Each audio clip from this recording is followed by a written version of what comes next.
Around last October, my wife and I bought our first side-by-side.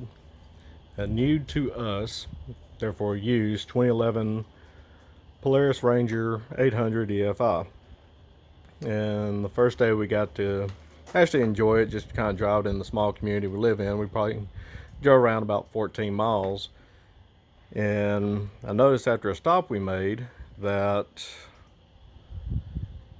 I could smell like plastic melting. And when we got home, I looked around and found that the back underside of the seat had started melting in an area. So I went online and looked around, really couldn't find a whole lot of information.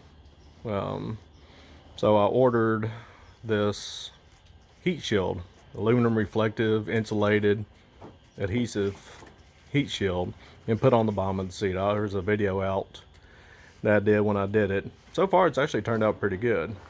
One of the things I noticed though was these pre-molded holes that are enforced on the bottom of the seat.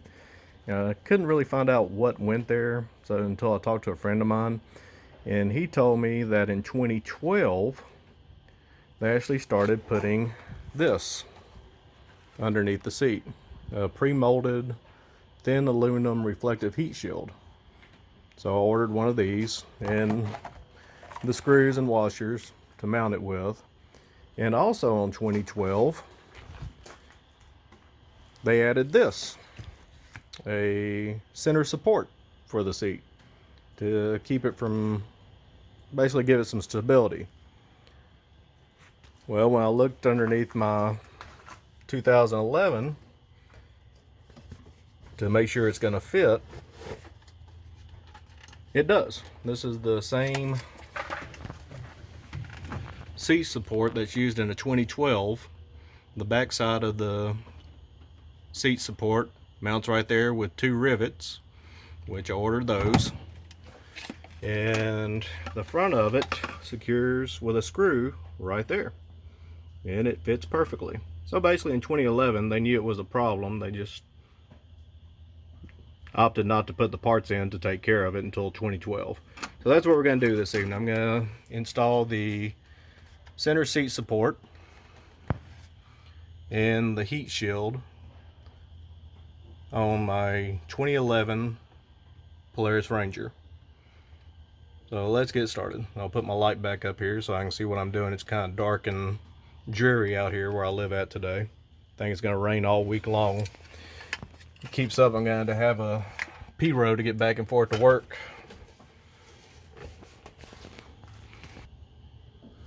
Alright, so got this wiped down. Let's go ahead and get our bracket lined up back here. And this is just held in with 2 plastic like fender rivets. It just goes in between the 2 holes. It's going to be kind of difficult to do one-handed, I can tell, recording. So let me pause this real quick and I'll get it mounted, and then we'll go back to getting the front screw put in place. So just bear with me for a minute. Alright, we got the back 2 rivets in. Like I say, those are just the plastic pop rivets. You put them in and then you push down the center and locks them in place. The front is held in with a threaded screw, and like I say, it's threaded all the way through into the main support where this goes. And you need a, if I'm correct, that's a 27 starter drive. I think it's a torx, yeah, the number 27 torque head to screw that in. So let's go ahead and get that put in, and we'll continue on with the heat shield and see how everything works. Alright, so we got our center support put in place. It's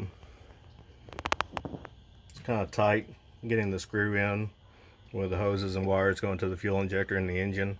So a shorter handle screwdriver probably come in handy, or a ratchet that you can put the bit in. But all that's secured now.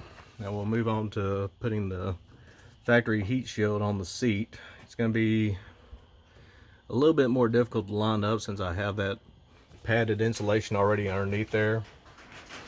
But since I already have all the stuff, I'm going to go ahead and put it on there, and that way it'll give me an extra layer of protection. The rain in the background is probably going to be making it a little bit louder on the tin roof underneath my carport, but we'll muscle on through and get it all done this evening anyway. So the screws that hold this in place, and I ordered all these parts online. The place I ordered them from was recommended to me by a friend of mine I work with, and I ordered everything through cheapcycleparts.com. Now, all the parts and mounting hardware when I ordered it was less than $100. Okay, yeah, we had to pause for a little bit. It started raining pretty hard here, and I know underneath this carport with that metal roof it was going to be really loud, and there is no way on earth I could overtalk Mother Nature, that's for dang sure. So, as I was saying, all these parts are ordered online through cheapcycleparts.com.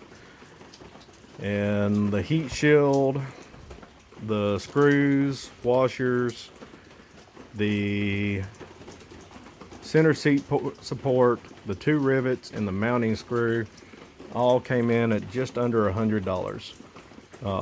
Like I say, if you look for the parts underneath 2011, you will not find them. They did not start putting these parts on these side-by-sides until 2012.